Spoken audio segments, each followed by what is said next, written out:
Renégociation du contrat chinois, tractation autour du choix du Premier ministre, réhabilitation de Ngobila et consorts, et pour chuter justement avec la CAN 2023, comme vous le savez, en tout cas c'est dimanche, le dimanche donc, les léopards ont fait le bonheur de plus d'un Congolais. On va aujourd'hui en parler au cours de cette émission Décrypteco. Mesdames et messieurs, bienvenue à vous dans cette émission Décrypteco qui débute pour un nouveau numéro. Voilà, ce sont là le titre que nous allons exploiter au cours de cette émission Décrypteco. Pour cela, nous avons Egide Ngwene et Tony Antoine Dibendila. Ils ne sont plus à présenter en tout cas. Merci à vous d'avoir accepté notre invitation, mais surtout d'être toujours disponible pour cette émission. Tony Antoine Dibendila, renégociation du contrat chinois. Les RDC bénéficient de 4 milliards de dollars américains supplémentaires pour la construction des infrastructures, dont 624 millions de dollars en 2024, selon les communiqués de l'IGF publié en février 2023. La partie congolaise n'avait bénéficié que de 822 millions en dollars en termes d'infrastructures, contre plus de 11 milliards pour la partie chinoise à travers l'exploitation de minéraux. Ça valait la peine en tout cas de revisiter ces contrats. C'est une grande victoire de l'inspection générale des finances, mais aussi de la République démocratique du Congo, surtout de la République démocratique du Congo. Nous avons suivi le président Tshisekedi lors de son investiture. Il est revenu sur la question, c'est là qu'il a annoncé d'ailleurs qu'il y aura beaucoup de moyens qui seront disponibilisés pour le désenclavement de la RDC. Vous savez, le désenclavement, c'est l'un des chantiers du président Tshisekedi. Et la République démocratique du Congo, avec sa superficie, c'est un pays pratiquement enclavé.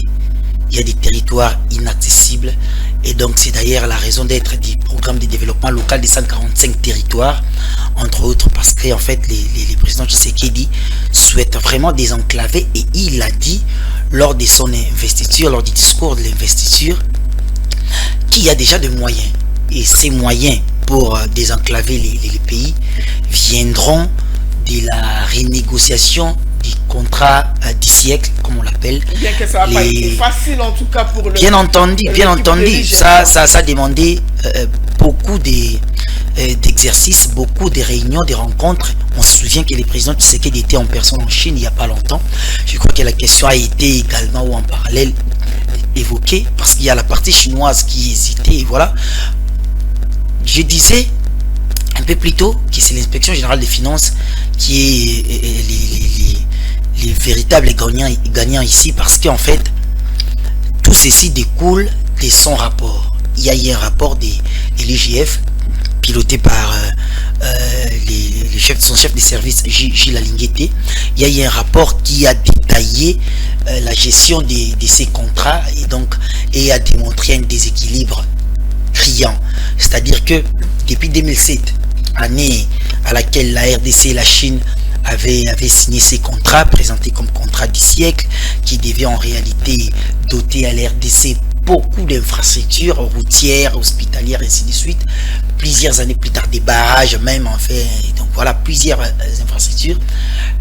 Beaucoup d'années après, ou plusieurs années après, on se rend compte qu'il n'y a en réalité que 800 millions de dollars d'infrastructures que les Chinois...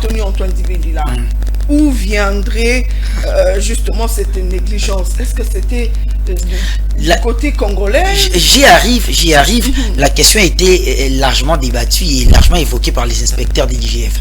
J'y arrive en tout cas. C'est-à-dire que l'IGF s'est rendu compte de 2007 à 2022 qu'il y avait en fait pratiquement pas grand chose. Les Chinois ont bénéficié de nos minerais à pratiquement 8 milliards de dollars, et nous c'est juste 800 millions d'infrastructures. Et puis au-delà de ça, vous voyez l'hôpital comme l'hôpital des cinquantenaires, on vous dit voilà, on a déboursé plus de 100 millions de dollars pour réhabiliter et équiper cet hôpital, pour réhabiliter et équiper cet hôpital, alors que nous savons en fait, pour construire et équiper cet hôpital, alors que nous savons fort bien que l'hôpital du cinquantenaire existait déjà. Il y a eu simplement la réhabilitation et équipement. Mais comment cette réhabilitation et équipement pouvait coûter jusqu'à plus de 100 millions de dollars? C'était compliqué. Il y a eu des surfacturations. L'IGF en a fait allusion. Où viendraient ces déséquilibres? Comment expliquer que durant tout... Parce qu'il faut préciser une chose. L'inspecteur général des finances l'avait souligné. Il faut préciser une chose. C'est quoi? En fait, s'il faut regarder de plus près, même les 800 millions de dollars auxquels on fait allusion, la RDC n'a bénéficié en termes d'infrastructure que 400 millions de dollars, qui est de 400 millions de dollars. C'est-à-dire qu'en raison de 10 millions de dollars même par année, simplement 10 millions de dollars. Donc, c'est-à-dire, les gens ont bouffé l'argent. Et s'il faut reprendre M. Gilles Alinguete, c'est-à-dire, il y a ce qu'on appelle, ce qu'il aime appeler les fils égarés de la République. En fait, ce sont eux qui ont, en complicité avec certaines entreprises chinoises qui devaient exécuter les travaux ici, ont surfacturé, ils ont dilapidé l'argent de la République, ainsi de suite. Mais aujourd'hui, tout à fait. Mais aujourd'hui, heureusement, après renégociation, les Chinois acceptent de doter la République démocratique du Congo aux infrastructures, de doter la RDC à des infrastructures qu'elle devait avoir un peu plus tôt, mais à hauteur cette fois-ci des 7 milliards de dollars américains. C'est-à-dire que la RDC doit bénéficier des infrastructures à travers ces contrats sino-congolais, à hauteur de 7 milliards de dollars américains, en raison de 600 déjà pour 2024, obligatoirement, la partie chinoise doit nous doter des infrastructures à hauteur de 620 millions de dollars. Voilà, avant de continuer avec vous, on va prendre également la réaction de Egide Ngwene. Egide Ngwene, ça valait la peine, je vous pose d'ailleurs la même question, ça valait la peine en tout cas de révisiter ces contrats? Ben oui, merci madame pour la question. Effectivement, ça valait la peine. Vous savez, le contrat chinois, c'est un modèle économique. Pourquoi il y a eu contrat chinois en 2007? C'est parce que il y a eu plusieurs échecs dans notre modèle économique. Nous sommes dans un système économique capitaliste où la plupart de nos richesses étaient envoyées à l'extérieur, ce qui a fait que la Belgique s'est enrichie et beaucoup de pays du monde s'est enrichi. Et les gouvernements congolais, ils ont eu à réfléchir à mettre un nouveau modèle économique en place appelé le contrat chinois. Et l'objectif était quoi? L'objectif était d'augmenter la production au niveau national, de changer un peu le système économique de façon à ce que les Congolais puissent en profiter, disons, de leur économie, soit de tout ce qu'ils ont en termes de matières premières et tout qu'on sort. Mais les contrats chinois arrivent, c'est autre chose qu'on a vu. C'était plus le modèle économique qui allait peut-être de booster l'économie. Maintenant, on assiste à autre chose. On assiste maintenant à l'exploitation de richesses congolaises. Le contrat chinois avait d'abord, quand il arrive, il commence d'abord à piller tout ce qu'on avait comme richesse. Et même au-delà de piller, et c'est maintenant on assiste à une désaccumulation de l'économie. Qu'est-ce qui s'est passé? Plus de 10 ans après, plus de 10 ans, ils se sont servis de l'économie congolaise. C'est comme si les clauses n'étaient pas bien définies, ou soit le contrat n'était pas bien signé entre les Chinois et les Congolais. Mais lorsque vous vantez déjà que c'était le contrat du siècle. Effectivement, mais on a vu plusieurs contrats du siècle ici en RDC. Je peux vous donner le contrat de barrage Inga. Ce sont des éléphants blancs, en d'autres termes. On a vu la sidérurgie de Maloukou, ce sont des éléphants blancs. C'est pas différent, ça n'a pas servi au pays. C'est 17 ans après. De 2017 en 2024, je ne serais pas allé jusqu'à un peu reculer en 2022. C'est 17 ans après que je peux dire que les Congolais a pu avoir un ouf de soulagement. Parce que maintenant, on peut dire que le contrat chinois, ce n'est plus le contrat où la Chine gagnait et la RDC perdait. Maintenant, c'est du gagnant-gagnant. Vous voyez maintenant là où ça devient intéressant. Et c'est du gagnant-gagnant grâce à qui? Grâce aux efforts du gouvernement congolais, mais grâce à un homme qui chapeaute aujourd'hui. L'IGF, il fallait qu'il vienne, puisque avant lui, il y a eu des hommes qui ont existé à la tête de cette institution, mais il fallait que Jules Alinguete vienne pour que les choses soient encore boostées ou réveillées. Le problème, ce n'est pas, fallait pas que Jules Alinguete vienne, mais la crédibilité qu'avait Jules Alinguete au niveau interne et au niveau externe. C'est ce qui a fait que sa présence a dû mettre au clair la revisitation du contrat chinois. Parce qu'on pouvait avoir un autre Gilles Alinguet qui n'était pas crédible. La notion là, c'est la problématique de la crédibilité qu'a Gilles Alinguet au niveau interne et au niveau international. Parce qu'on pouvait appeler n'importe qui. Il est au contrat, il est là en train de revisiter. Lui aussi, il a son petit cagnac il laisse passer. Mais c'est pas ce Gilles Alinguet. Un homme très crédible, très honnête. Et quand il doit participer dans la gestion des affaires quotidiennes du pays, là, il a son bic rouge en main. Là, il faut sanctionner, il sanctionne. Là, il faut bien coter, il cote. Moi, je suis grâce à lui.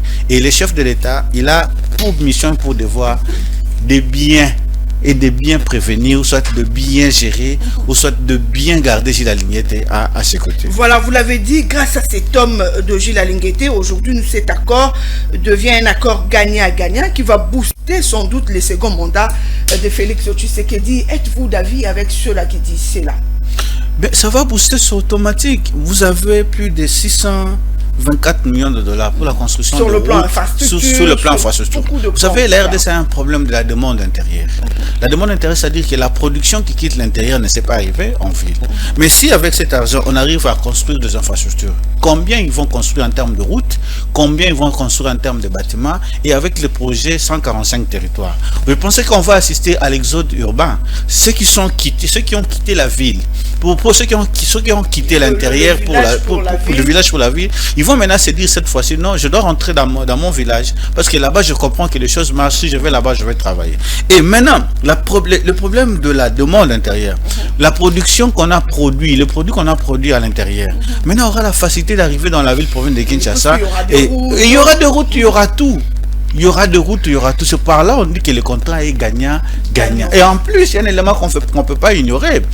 La production le produit qui viendra de ce contrat sera commercialisé par la GECAMIN. La GECAMIN, c'est notre propre entreprise au niveau national déjà. Quand ça sera commercialisé, ça peut donner des emplois. Ça peut augmenter le capital du GECAMIN. Voyez un peu. Donc ça peut créer plusieurs effets secondaires positifs, plusieurs externalités positives à l'économie nationale. Donc moi je me dis, là vraiment, je suis du côté de l'inspecteur général, coup de chapeau à lui, et coup de chapeau au chef de l'État ainsi qu'au gouvernement congolais. Et c'est ça, ce genre de contrat, ce genre de négociations que les Congolais attendent d'eux. Justement, et Gilles Ngwene, avant de redonner la parole à Tony Antoine Dibendila, que faire justement pour respecter la réalisation de ce contrat, puisque c'est un contrat qui existait déjà, mais qui a connu de problèmes dans sa réalisation. Aujourd'hui que Jules Alinguet est là, avec le coup de pouce du président de la République, il a pu renégocier ces contrats et avoir tout ce que nous avons aujourd'hui comme gain. Que faire justement pour respecter la réalisation de ces contrats, connaissant que nous travaillons toujours avec le même Chinois qui n'ont pas pu réaliser ce dont ils ont eu à signer comme contrat. Mais moi je pense qu'à ce niveau, le problème n'est plus au niveau du Chinois, c'est au niveau interne. Au niveau interne, si déjà les Chinois arrivent à accepter la révitation du contrat et arrivent à tabler carte sur table que la RDC aura 40% et aura 60%. Maintenant, le respect du contrat, c'est au niveau interne. Moi, je me dis, il faut trouver des gens moralement un peu élevés et honnêtes. Si vous avez des gens qui savent négocier comme Gilles Alinguet et qui sont fermes dans la façon de gérer, parce que les gens qui vont travailler dans la gestion de ce contrat, en tout cas, ils doivent être honnêtes. Ils peuvent pas aller, il ne faut pas qu'il y ait la bassesse entre eux. Qu'ils peuvent faire pour négocier? Moi là, je résume ça au niveau de la moralité. Une très bonne morale au sein des gens qui vont gérer, au sein du chef du gouvernement, dans le fief du gouvernement. Ça, à ce moment-là, le tour va bien se passer. Déjà, Gilles Alinguet a fait preuve de comment faire pour bien gérer cette négociation. Vous voyez, c'était combien dans le temps, vous savez, la RDC gagnait combien en 2007? La RDC perdait peut-être en 100%. Tout partait en Chine. Mais maintenant, la RDC a 40%. Au-delà des 40%, il a la commercialisation. C'est déjà beaucoup. Que faire? Ça, c'est le niveau de la moralité, là où j'insiste. La moralité, Tony Antoine Dibendila. Gilles Ngwene dit il faut une personne avec une bonne moralité. Une bonne probité morale. Pour que la réalisation de ces contrats soit finalement respectée. Êtes-vous d'avis? Je crois que s'il faut croire que la responsabilité de la débâcle qu'a connu l'exécution du contrat sino-congolais et la responsabilité incombe aux Chinois, je crois que c'est Gary. Ben oui. Nous-mêmes, nous l'avons dit. L'IGF l'a dit. C'est l'œuvre des fils égarés de notre pays. Mais nous savons aujourd'hui, voilà, mais nous savons aujourd'hui, nous savons qu'aujourd'hui, il y a certaines personnalités congolaises qui sont poursuivies par le parquet. Bon, là, je ne sais pas à quel niveau se trouvent ces dossiers déjà. Oui, ils sont, mais il y a une procédure judiciaire toujours, on ne peut pas en faire tapage et tout. C'est-à-dire, nous savons qu'ils sont poursuivis, mais parce que justement, ils sont derrière des détournements massifs à des fonds destinés à ces contrats sino-congolais. Il faut être tout simplement responsable. Il y a une agence congolaise qui suit de près. Oui, il faut être rigoureux en termes de suivi. Il faut régulièrement qu'il y ait évaluation des infrastructures dotées. Déjà, par exemple, nous savons qu'aujourd'hui, on ne peut pas avoir moins de 500 km des routes avec plus de 624 millions de dollars déjà pour 2024. C'est ce que dit le contrat. Et nous savons qu'après 2024, chaque année, nous aurons pas moins de 300 km de routes. C'est ce qui est écrit ce qui est dit dans ces contrats. Mais il faudra maintenant évaluer chaque année et puis régulièrement. Et puis les Congolais, il doit y avoir des Congolais avec une probité morale solide qui seront là pour travailler en faveur de la République. Parce qu'il ne peut pas faire les suivis pour des sujets aussi sensibles qu'il veut.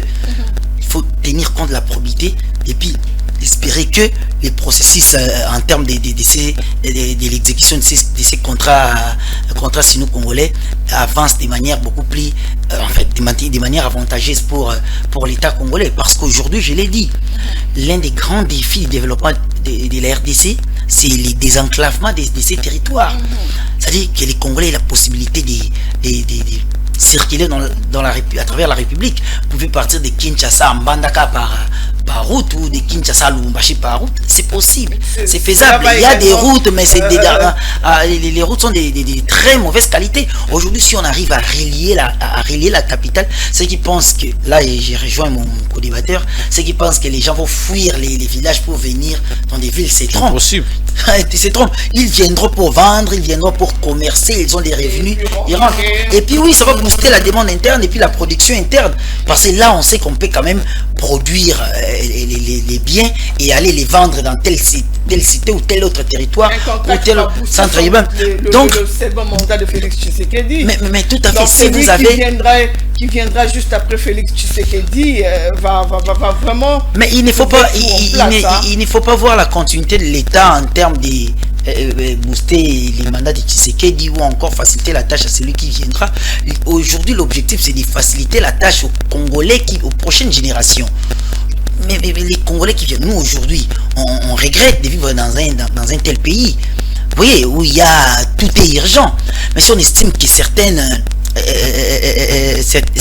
secteurs de la société trouvent quand même des solutions, il y a des situations compliquées qui quand même s'améliorent.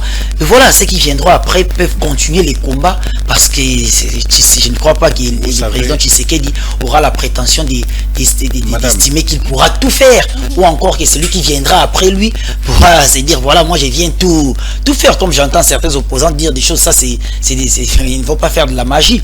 Donc moi je crois que les combats le plus solides que les Congolais maintenant amenés en termes de son développement, c'est de suivre de très près. Ce ne sont pas que l'IGF ou l'agence de suivi de ces contrats ou les responsables politiques. Même les Congolais lambda, ils doivent aller chercher les éléments d'information.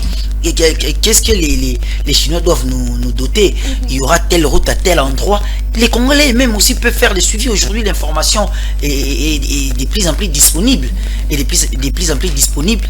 On va, à partir de là, je voudrais également faire appel à plus de transparence dans la mise en exécution de ces projets renégociés, plus de transparence pour les médias, plus de transparence pour les journalistes qui peuvent carrément bien expliquer à l'opinion ce qui se passe progressivement. Il ne faut pas faire des choses avec beaucoup d'opacité et là on va se retrouver 5 ans après, on se dit mais où sont partis les infrastructures que les Chinois devaient nous doter. C'est-à-dire que là on revient avec les mêmes débats, c'est-à-dire que ce sera un cercle vicieux qui ne facilitera la tâche à aucun Congolais ou qui ne sera bénéfique à aucun Congolais. Donc moi j'estime qu'aujourd'hui ce qu'il faudra faire, c'est qu'il y ait un suivi efficace fait par des Congolais, des probités morales approuvées. Et voilà, là on peut espérer, dans 5 ans on peut quand même relier une bonne partie, on peut quand même asphalter les routes importantes et puis certaines routes des dessertes agricoles qui pourra permettre à ce que... Vous voulez ajouter quoi? Il y a dans ce qui vient de dire mon co-débatteur, vous savez, c'est très capital, mais il y a la notion de la qualité des institutions. Vous voyez, on doit mettre même des agences sur place qui parlent des agences de bonne gouvernance pour soit de la qualité des institutions.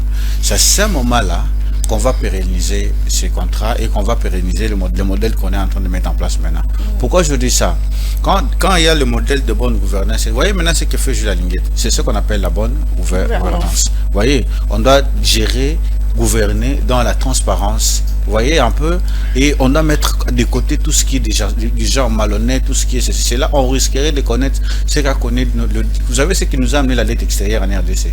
La dette extérieure en RDC, au lieu de nous enrichir, au lieu de futur notre croissance, ça, par contre, ça nous a appauvris. Pourquoi? Parce que l'argent qu'on prenait au niveau de la dette, au lieu que ça sert pour le développement du pays, mais les politiques, ça s'est servi pour s'acheter de véhicules, de parcelles et tout comme ça. Maintenant, c'est mieux de mettre en place une agence qui est censée, une agence pour la bonne gouvernance ou la qualité des institutions. Avec des institutions fortes, le pays peut aller très loin, parce qu'avec des institutions fortes, on aura des hommes très forts.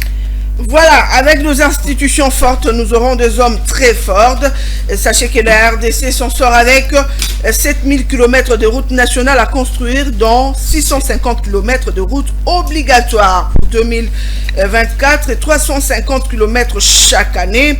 Le barrage de Boussanga sera géré donc par la société Siko Hydro, qui jadis appartenait aux Chinois, devient aujourd'hui une copropriétaire chinois Chine-RDC.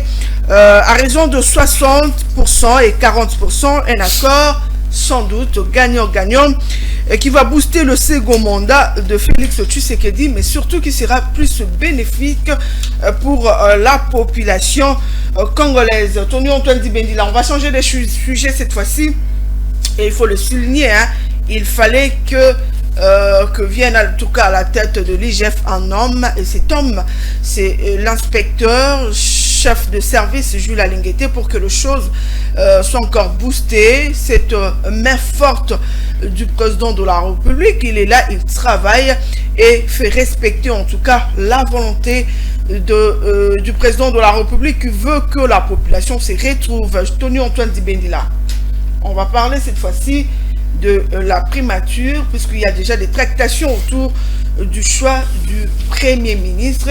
Quel est le profil idéal pour ces postes, vous en tant que Congolais? Bon, avant d'arriver en termes des profils de celui qui doit occuper la primature, moi je voudrais soulever quelque chose. Je voudrais souligner une attitude que je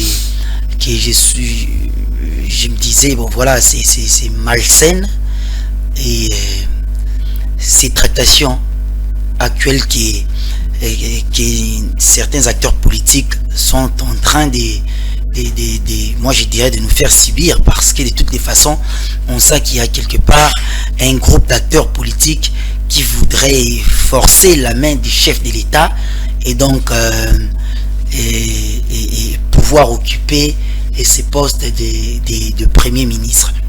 Je trouve que dans une majorité qui est en pleine construction, parce que les chefs de l'État, Félix Antoine Tshisekedi, souhaite aujourd'hui avoir en tout cas sa majorité pour pouvoir gouverner sans trop de difficultés, comme ça a été le cas sous son premier mandat avec la coalition Front commun pour les Congo et Cap pour les changements, FCC Cash. Donc je crois qu'aujourd'hui, déjà à l'orée ou à l'approche du prochain gouvernement et la mise en place des nouvelles assemblées nationales, provinciales, du Sénat, et ainsi de suite, je crois qu'actuellement, c'est mettre à se battre, c'est-à-dire c'est placer en ordre des batailles pour... mais ils sont en politique, voilà, j'arrive.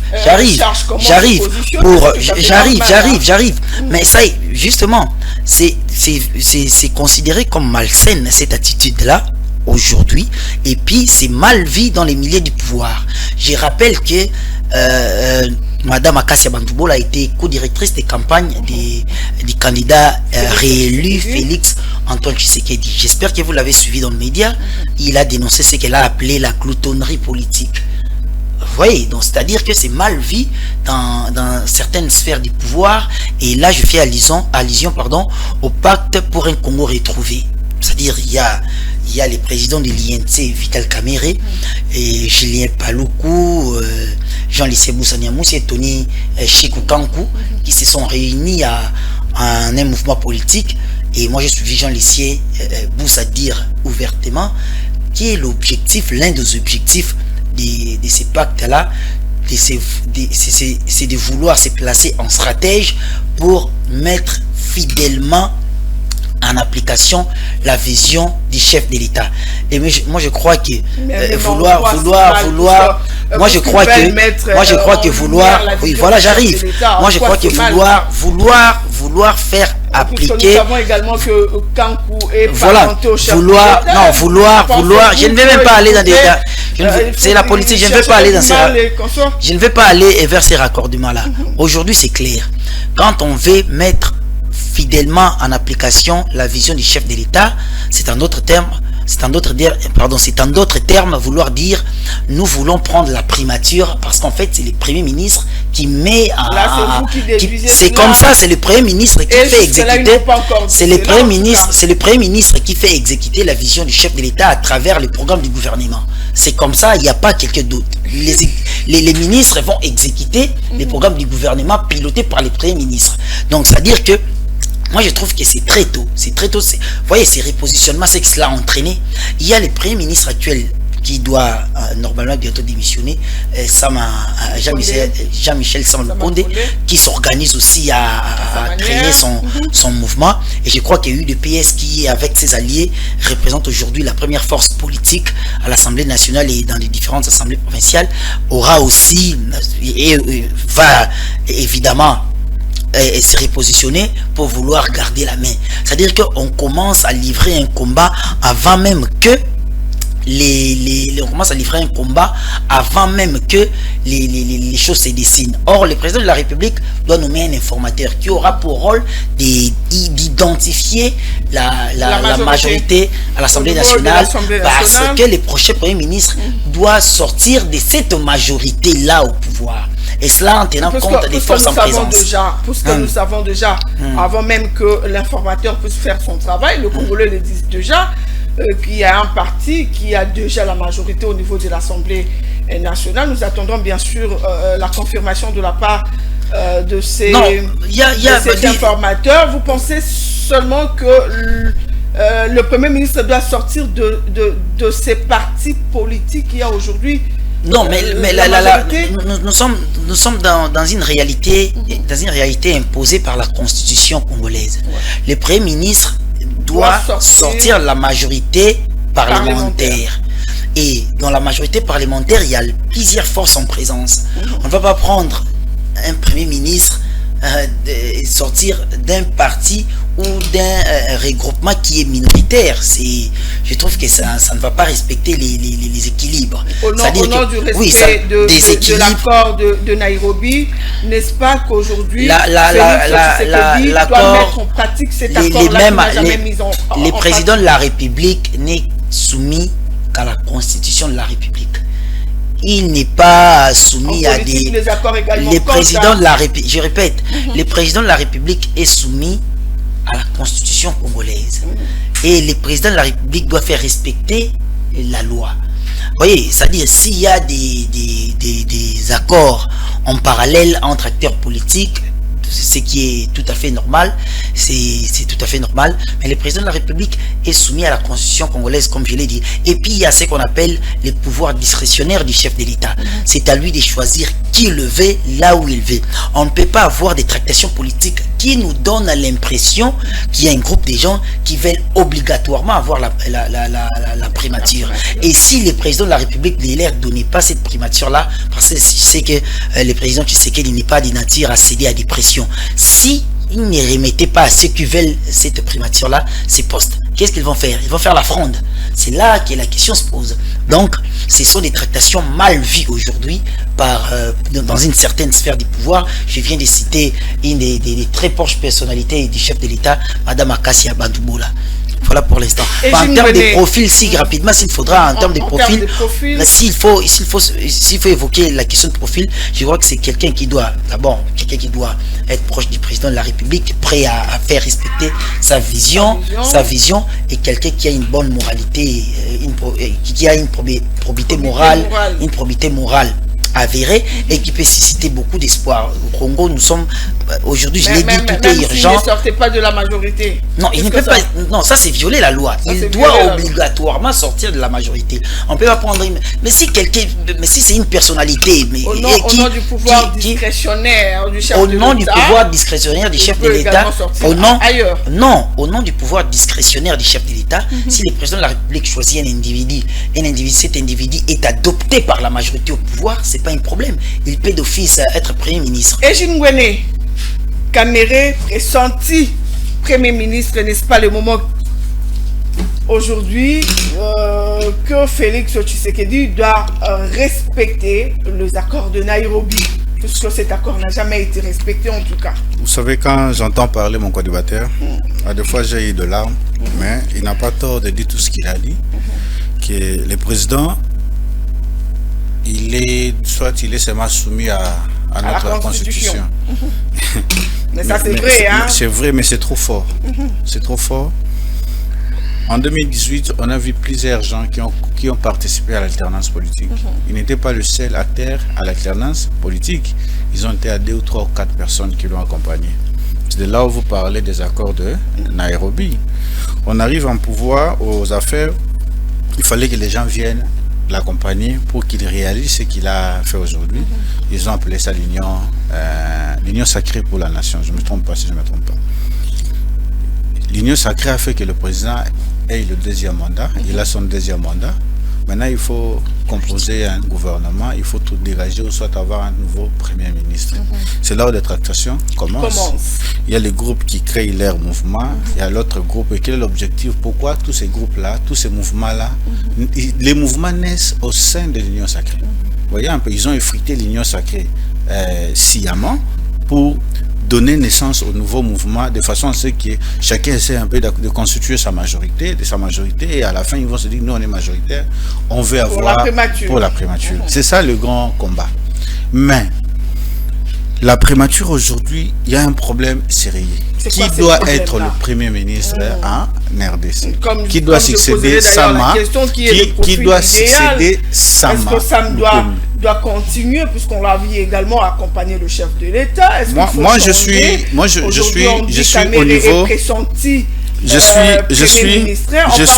niveau. Je suis pas au niveau de non plus les individus, mais je veux rester un peu au niveau de la qualité de la figure qui sera le prochain, de l'homme qui sera le prochain Premier ministre. C'est-à-dire que moi je me vois quelqu'un, je cherche pas une intelligence avérée, mais je cherche quelqu'un qui est assis dans tout ce qu'il fait, qui est correct et qui est honnête, qui est assis, qui n'a pas un casier judiciaire sali au niveau de l'État congolais. Ça, je ne cite pas le nom de Kamere parce que Kamere n'a pas été lavé. Kamere aussi n'a pas été condamné. Il faut aussi le dire parce que Kamere n'a pas été lavé et n'a pas été non plus condamné. Je ne cite pas le nom. Vous comprenez de quoi je parle? Preuve en est qu'il n'a pas été condamné, il n'a pas été non plus lavé. C'est-à-dire que je ne cite pas le nom, mais je suis en train de donner. Je fais comme je suis un analyste. Voyez un peu, je suis en train de donner le profil idéal pour celui qui sera le futur Premier ministre. C'est-à-dire que quelqu'un qui n'a pas un casier judiciaire, qui n'a pas une mauvaise réputation au niveau de la République et qui ne fait pas des chevauchements. Mais si je dois un peu aller plus loin, je dirais encore, Kamere n'est pas mal placé pour être le futur Premier ministre du pays. Il n'est pas mal placé. Non, il n'est pas mal placé. Il n'est pas mal placé. C'est quelqu'un qui a beaucoup de compétences, économiste de formation. Récemment, j'ai entendu qu'il est professeur et il a défendu sa thèse ailleurs. Donc, je me dis qu'il n'est pas mal placé. Mais est-ce qu'il sera le Premier ministre idéal pour le Congolais? C'est ça le grand question. Vous voyez un peu, il n'est pas mal placé. Mais est-ce qu'il sera l'homme que le Congolais attend? Ça, c'est une autre question. Ça aussi, c'est une autre question. Or, si ce n'est pas le cas, c'est maintenant le temps de réfléchir. Comme il a toujours eu la chance, comme il a toujours été accompagné à côté du chef de l'État, il est mieux placé à dire au chef de l'État, voici le profil qu'il faut pour le Congolais. C'est comme ça qu'on doit réfléchir. Et Jim Gwene, on parle également de Jacquemain Chabani. Pensez-vous qu'il remplit celui-ci où il a les épaules pour porter justement cette lourde charge de la primature? En tout cas, je vais répondre à une phrase. Je ne vois pas Jacquemain Chabani en tant que Premier ministre.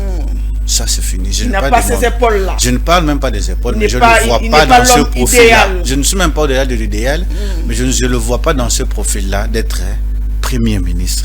Il peut être ministre dans le gouvernement, mais pas Premier ministre. L'IDPS a beaucoup de cadres. Il a beaucoup d'intellectuels, il a des professeurs, il a beaucoup de gens là-bas. Il y a des gens que le président peut faire confiance et lui confier la charge d'être un Premier ministre, mais pas Jacquemain. Il y a d'autres opinions qui parlent de Jules Alinguete comme Premier ministre. Jules Alinguete comme Premier ministre, je dirais oui, mais qui va veiller? Est-ce qu'il aura les épaules? Qui va veiller sur les finances publiques? Jules Alinguete a tout. C'est la main de Dieu pour la RDC. Mais qui va veiller sur les finances publiques de la RDC? Jules Alinguete est la main de Dieu pour la RDC. C'est la main de Dieu pour la RDC. Antoine Dibendila, on ne voit pas Jacquemain Chabani être capable de porter ou d'incarner ces postes-là de la primature. Non, c'est injuste. C'est une injustice que je ne saurais ici définir. Réduire Jacquemain Chabani, qui a un parcours politique éloquent, et croire qu'il ne sera pas capable d'être Premier ministre. Je rappelle que Jacquemain Chabani fut secrétaire général de l'Union pour la démocratie et les progrès social à l'époque de fait Étienne Tshisekedi. Lorsque le pouvoir de l'époque était capable de tout prendre à l'UDPS. Et Jacquemain Chabani fait partie des fidèles, des gens qui ont résisté face aux vents et tempêtes. Et je crois que c'est autre chose. Hein? Je crois qu'on est. Non, je crois qu'on est. J'arrive. Je crois qu'on est quand même en train de parler du conseiller spécial du chef de l'État en matière de questions politiques et électorales. C'est-à-dire, on parle d'un non-dignitaire politique. Jacquemain Chabani, c'est aussi le co-directeur de la campagne du chef de l'État. Il a longtemps été président de ce qu'on appelle à l'IDPS CEP, c'est la commission électorale permanente.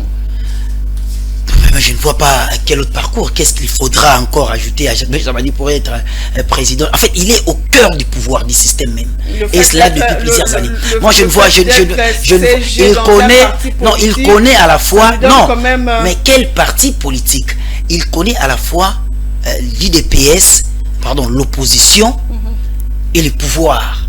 Je rappelle qu'il est parmi les artisans de la réélection de Félix Tshisekedi. Donc ça, et puis il fait partie de l'UDPS qui est la première force politique actuelle à l'Assemblée nationale et voilà.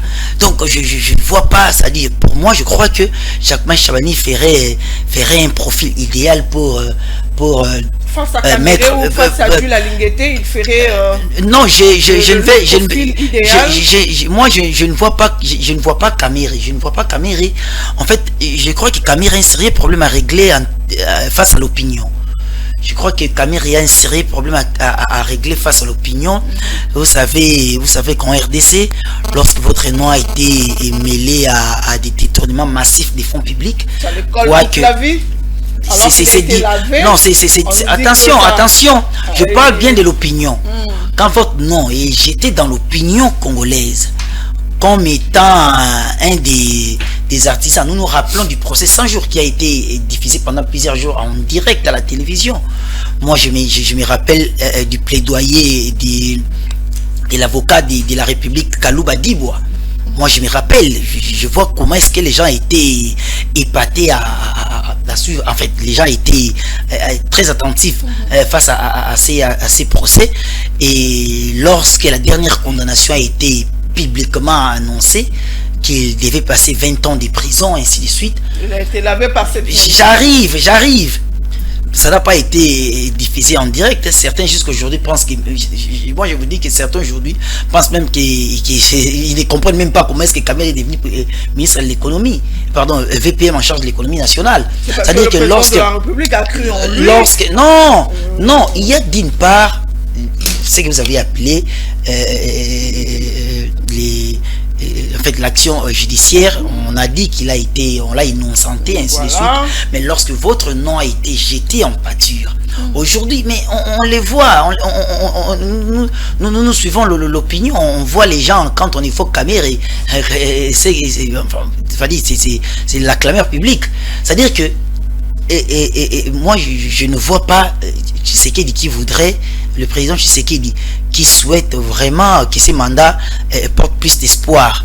Plus d'espoir, c'est aussi en termes de symbolique. Je ne vois pas Vital Kamerhe prendre la primature, parce que moi je vous le dis, pour les grands publics, ce sera une déception. Il y a de ceux-là qui parlent même de Gilles Alinguete comme Premier ministre. Pour les grands publics, ce sera une déception. Gilles Alinguete, c'est une figure idéale. C'est une figure idéale, il a toujours dit, mais jusqu'aujourd'hui, il est réticent en termes de faire véritablement la politique. Il n'a même pas voulu postuler, il a dit qu'il ne les fera pas. Bon, le chef de l'État, il a les pouvoirs discrétionnaires. Il peut se réveiller un bon matin et dire que, ben voilà, bien qu'il faut le rappeler que Gilles Alinguete, c'est un haut fonctionnaire de l'État, ce n'est pas un acteur politique, voilà. Certains pensaient même qu'il allait concourir, ainsi de suite, qu'il allait postuler en tant que député national ou je ne sais quoi d'autre.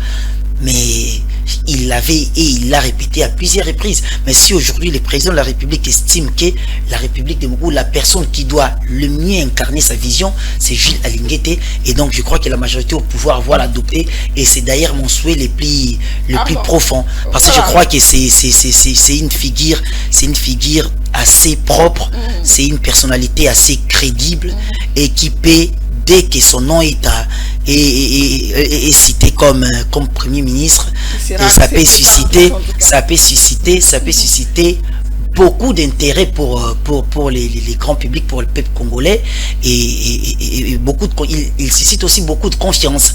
Voilà, mais comme il n'est pas un acteur politique actif, il devra également faire face à des caïmans. Vous venez ici de citer les gens comme Vital Kamerhe, qui est un prétendant,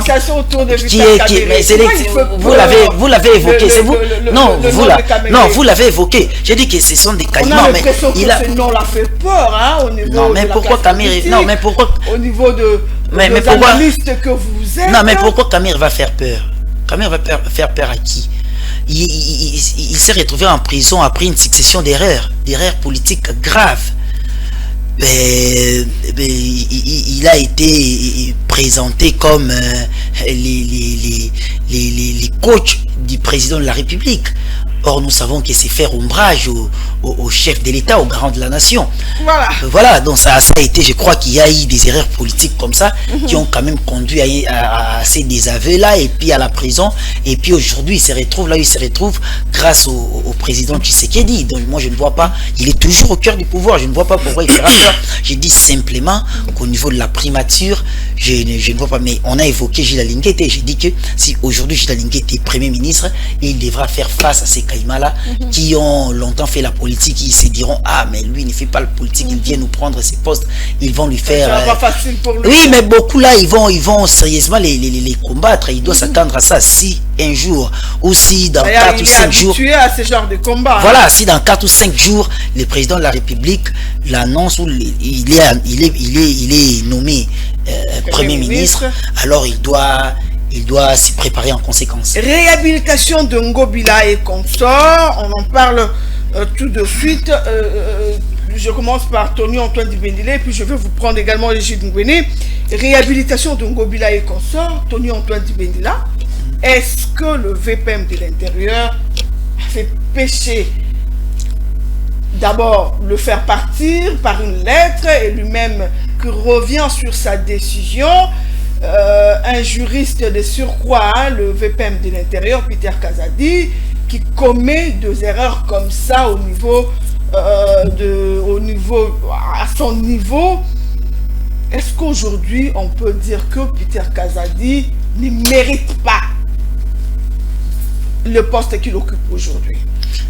Dire que c'est les télégrammes du VPM de l'intérieur, Peter Kazadi, sont des erreurs. Moi, je crois que c'est un égarement. Ce ne sont pas des erreurs. Mais il a vous violé savez, la Constitution et la loi sur aucune la loi, aucune loi, alors qu'il est juriste, il est entouré de plusieurs je suis là. Laisse-moi avancer. Aucune loi n'a été violée par les télégrammes du VPM Peter Kazadi. Mais qu'est-ce qui s'est passé puisque le Congolais, les clients veulent justement savoir? Mais j'arrive. Allez-y. Il y a, vous le savez bien, il y a un fait qui a précédé tous ces bouleversements et retournements. Il y a certains gouverneurs qui ont été cités comme frôleurs et donc invalidés par la Commission électorale nationale indépendante. Ils ont été invalidés et donc la Cour de cassation, pour pouvoir poursuivre ces gouverneurs qui faisaient partie de ces plus de 80 personnalités citées. Et donc la Cour de cassation avait besoin des autorisations.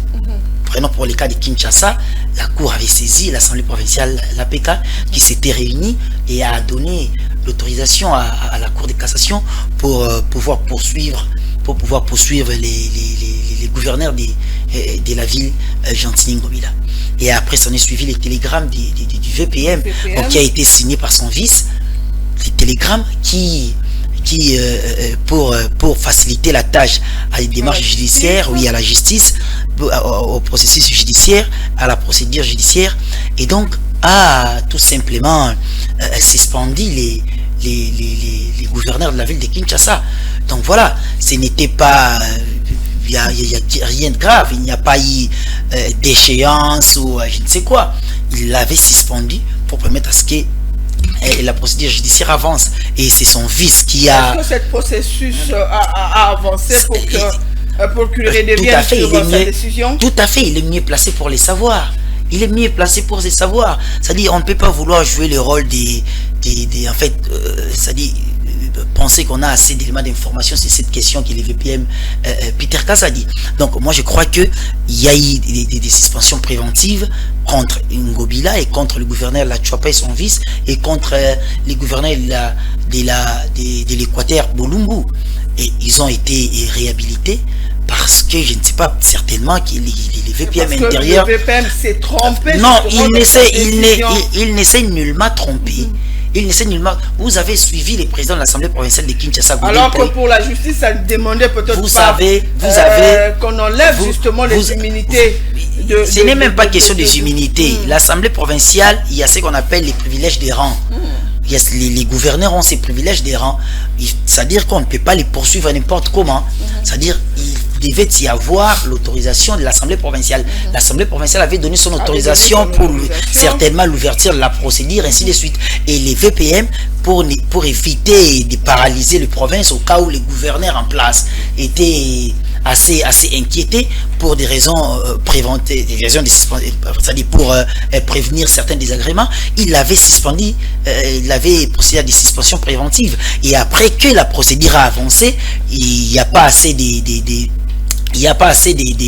comment est-ce qu'on appelle ça, il y a pas assez des désagréments quant à la gestion du gouverneur. Et bien voilà, il y a les gouverneurs qui a été réunis.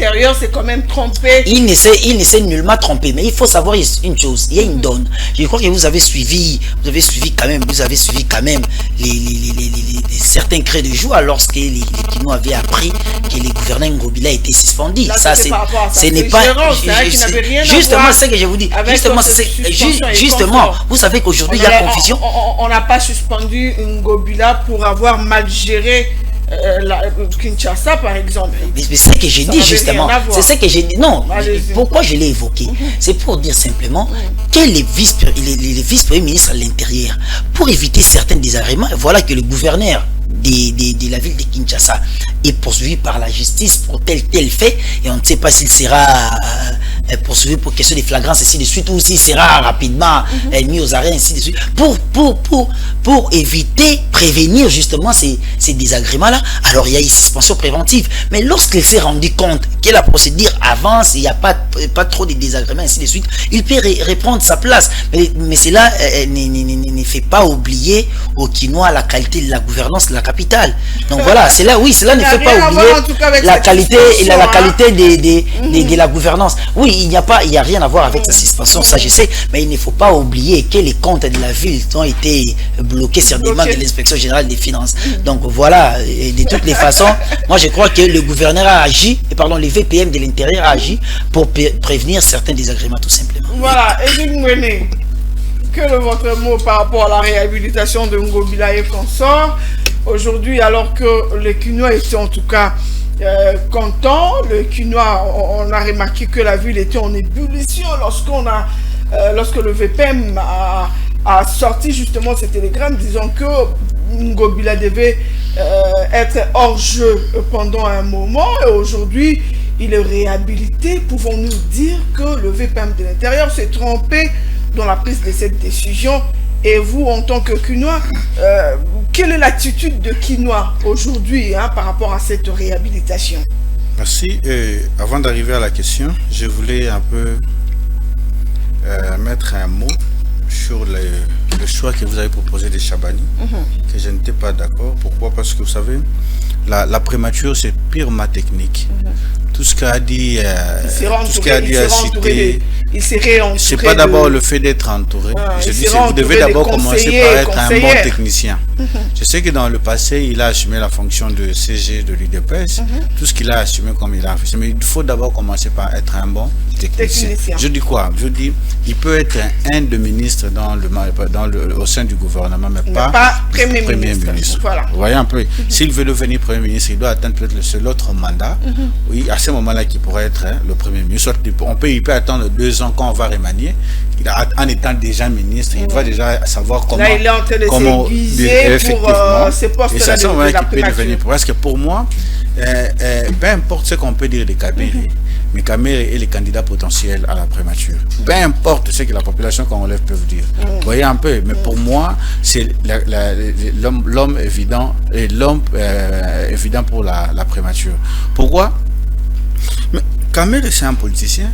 Ça, c'est ce qu'on appelle le parcours politique d'un politicien. Il y a les hauts, il y a le bas. Il a été cité, mais il n'était pas condamné. Je ne suis pas de l'INC. Non, il a été lavé complètement. Il a été cité, mais il n'était pas condamné. Quand vous dites laver là, c'est comme si... Quand vous dites laver là, c'est autre chose. On l'a vu être nommé comme... C'est là où je vais en venir comme ministre de l'économie. Il n'a pas fait grand-chose, en tout cas, à ces ministères, mais quand même... Non, il a fait quelque chose. Vous avez vu, il avait envoyé les gens sur le terrain pour prélever l'indice de prix à la consommation. Mais quand il y a eu pénurie de denrées alimentaires à l'Est, vous voyez comment il s'est battu pour qu'on ait le maïs au niveau de Katanga et une partie de Lubumbashi. C'est-à-dire qu'il était en train de faire quelque chose, il ne pouvait pas le faire en 6 mois ou bien en 7 mois. Il n'a fait que 8 ou 9 mois si je ne me trompe pas. Donc c'est un homme qu'il faut beaucoup de respect dans ce pays. Le nom de Kabéré, c'est un nom qu'on le doit beaucoup de respect. Répondez alors à la question sur la réhabilitation de Ngobila. Sur la réhabilitation de Ngobila, moi je suis pas juriste, mais je me dis la matière est purement juridique. C'est purement pour le juriste. Et moi, la question que je m'étais posée est Ngobila a été suspendu parce qu'il était invalidé, parce que sa candidature était invalidée au niveau de la CENI. Il fallait faciliter la tâche à la justice. Il fallait faciliter la tâche à la justice. Du coup, on suspend Ngobila. Mais on se réveille un lendemain, un bon matin, c'est le VPM à l'intérieur qui sort un télégramme qui dit que Ngobila est comment? Réhabilité. Donc, je peux me poser la question, soit au niveau de la CENI, sa candidature aussi est comment? Validée? Pas encore. Non. Je dis que je peux me poser la question. Ah, ok. Mais je suis en train d'en venir. Je dis je peux me poser la question. C'est une question. Parce que la cause à laquelle il a été suspendu, voyez un peu, ça n'a pas été résolu, on n'a pas trouvé de solution appropriée. Mais du coup, on le réhabilite. Vous avez y parlé, mais je ferme rapidement. C'est-à-dire qu'il y a une procédure judiciaire. C'est en cours. Oui, la procédure judiciaire est en cours. C'est en cours. C'est en cours. C'est-à-dire comment le VPM à l'intérieur, je sais qu'il fait bien son travail, mais avant de prendre certaines décisions qui engagent le pays, en tout cas, il doit mettre un peu de l'eau dans son verre. Un peu de l'eau dans son verre. Parce que là, c'est pas intéressant. Vous savez, il a mis combien de gens en conflit avec Ngobila à travers déjà sa première signature qui suspendait les 4 gouverneurs de Ngobila, y compris les autres gouverneurs. Quelques mois un peu, il réhabilite. Je vois Jekoko qui crie à la télé qu'il est en train de quoi? De sortir. Nous sommes au niveau de Rompo-Willery. Mais le grand problème de Rompo-Willery, ce n'était pas planter de pelouse. Il a été nous mettre la lumière. Il a été partout, oui. En tout cas, une manière de dire aux gens que je suis là. S'il faut revenir, la problématique de Ngobila en RDC au niveau de la ville a un problème. Mais je ne veux pas là passer, ce n'est même pas ça la sanction majeure qu'on l'avait suspendue. Mais au moins, celui qui viendra après Ngobila. Nous avons des montagnes des inondices dans la ville. Vous voyez un peu. Nous avons les insécurités le grand marché qui... Je n'ai pas même... Je vais arriver. Vous voyez, il y a le Koulouna, il y a le phénomène Mobondo. On a des choses où il y a des constructions anarchiques. Je peux même dire qu'il il a trouvé, hein, là également. Il a trouvé, mais quand on trouve, qu'est-ce qu'on fait? Quand on trouve, qu'est-ce qu'on fait? C'est là où je parle de la qualité des institutions. C'est comme si quand je viens, je trouve, je balaye la table. Maintenant, il faut que je commence une autre gouvernance. Non. Quand on trouve, on continue dans la continuité, c'est-à-dire qu'on doit arranger là où l'autre n'a pas bien fait. Vous voyez, donc c'est-à-dire que celui qui viendra après Ngobila, je sais qu'il va trouver, mais qu'il essaye quand même de faire mieux. Parce que ce n'est pas ça la cause majeure qu'on avait suspendue. Bon, moi, la question que je m'étais posée, Ngobila suspendu, Ngobila réhabilité. Or, le dossier qu'on avait suspendu est en cours au niveau de la... C'est là où je dis que c'est un moment, c'est comme si le VPM à l'intérieur s'était transformé. Oui, soit à un juge, soit à un magistrat, soit ici, parce que ça c'était purement juridique. Oui, il fallait laisser Ngobila comme ministre, comme gouverneur, et laisser la matière aux juristes comme c'est en cours. Et c'est à ce moment-là que la décision qui allait provenir des instances judiciaires, et ça allait donner la matière au VPM à l'intérieur, ainsi que la... Donc il est allé trop vite en besoin. Je ne sais pas dire trop vite ou comment, mais moi je me dis que la question que je me pose, est-ce que le dossier Ngobila, c'est-à-dire qu'il est validé à la CENI? Non. Le dossier est en cours, mais il était suspendu. Pourquoi il est réhabilité? Parce que la cause à laquelle il était suspendu, c'est que la solution n'est pas encore trouvée. Voilà.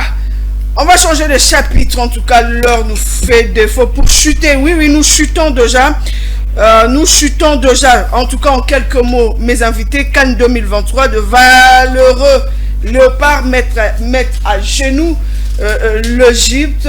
Tony Antoine Dibendila, on a vu sur France 24 qui titre « La RDC s'est qualifiée sans gagner ». Qu'avez-vous compris à ce titre? En quelques mots. Hein? Bon, il y a eu plusieurs titres, ça c'est vrai, mais il faut rappeler déjà qu'ils avaient également titré que les pharaons se sont qualifiés.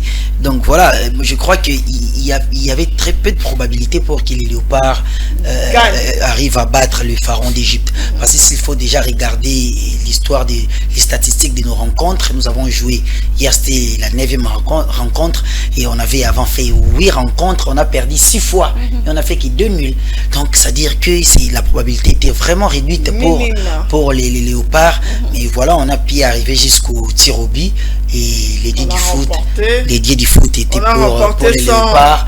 Et donc voilà, ils se sont qualifiés. Donc bonne chance à eux pour la suite de cette compétition. Voilà, Ezine Gwene, tous les matchs qu'on a eu, on n'a pas gagné, mais avec nos nuls, cela nous a permis quand même d'arriver au 8e de finale, c'est comme ça qu'on dit.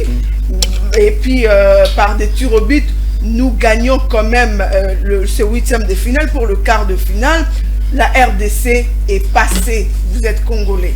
Mais ça, c'est quand le Congolais parle de Nil, moi je trouve que c'est l'immaturité au niveau de la population. Il faut dire quoi? Le jeu de football a 3 résultats.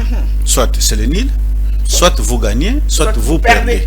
C'est-à-dire que quand vous faites le Nil, vous n'avez pas perdu, mais vous gagnez un point. La RDC arrive en 8e de finale parce qu'il a gagné 3 points. Vous voyez un peu, ça dit qu'il a gagné 3 points. Ça va. Et il arrive en quart de finale, en 8e de finale, il fait nil avec l'Égypte. L'Égypte, c'est pas n'importe quelle nation de football. Si vous avez lu les tweets de Sadio Mané, il a dit en Afrique, il a peur que du Cameroun.